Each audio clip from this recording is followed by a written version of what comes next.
सोलापूर महानगरपालिका सार्वत्रिक निवडणूक 2025 महापालिका आयुक्त डॉक्टर सचिन ओंबासे यांनी मतदान यंत्रे मतमोजणी ठिकाणांची पाहणी केली।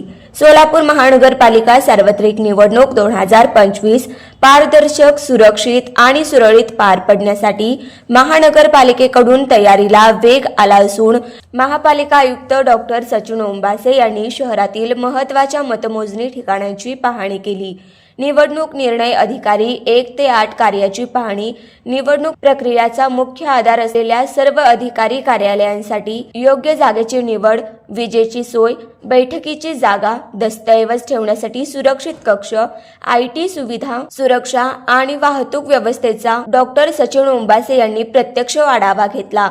निर्णय अधिकाऱ्यांना अडचणीविना काम करता यावे यासाठी तत्काळ सुधारणा करण्याच्या सूचना दिल्या। EVM संचयनाची कडक सुरक्षा व्यवस्था तपासली। मतदान यंत्रे सुरक्षित ठेवण्यासाठी आवश्यक स्ट्रॉंग रूमची शक्यता, CCTV coverage, double locking system, police बंदोबस्त, नियंत्रण कक्ष, प्रवेश निर्गम मार्ग, अग्निशमन उपकरणे, 24/7 सुरक्षा या सर्व गोष्टींची आयुक्तांनी सखोल पाहणी करून आवश्यक निर्देश दिले। सुरक्षितता ही सर्वोच्च प्राधान्य असल्याचं त्यांनी स्पष्ट केलं। मतमोजणी केंद्राची पाहणी केली।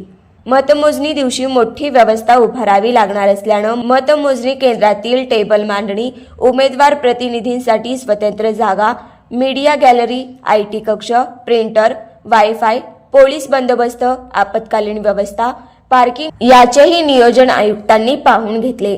मतमोजणी दरम्यान कोणताही गोंधळ होऊ नये यासाठी योजनेला अधिक काटेकोर करावं असं त्यांनी सुचवलं। नॉर्थ कोर्ट प्रशाला, नुमवी प्रशाला, रामवाडी गोदाम आणि सिंहगड कॉलेज या ठिकाणी मतदान यंत्रे, मतमोजणी आणि मतदान कर्मचारी कक्ष, मार्गदर्शक फलक, पिण्याचं पाणी, स्वच्छतागृह, प्रकाश व्यवस्था, जनरेटर, इंटरनेट सुविधा या सर्वांच्या बारकाईने आढावा घेतला। प्रत्येक निवडणूक दिनी नागरिकांना कोणतीही गैरसोय होऊ नये याकडे लक्ष देण्याच्या सूचना देण्यात आल्या। या पाहणी दरम्यान अतिरिक्त आयुक्त डॉक्टर संदीप कारंजे, सहाय्यक आयुक्त गिरीश पंडित, नगर अभियंता सारिका आकुलवार, अंतर्गत लेखापरीक्षक राहुल कुलकर्णी, ओमप्रकाश वाघमारे, प्रदीप निकते, संदीप भोसले, गणेश कोळी आदी अधिकारी उपस्थित होते। डॉक्टर सचिन ओंबासे यांनी सर्व विभागीयांना समन्वय ठेवून निवडणूक तयारी अधिक सक्षम करण्याचे निर्देश दिले। नागरिकांनी मतदान करून लोकशाहीला बळकट करावं असे आवाहन त्यांनी यावेळी केलं।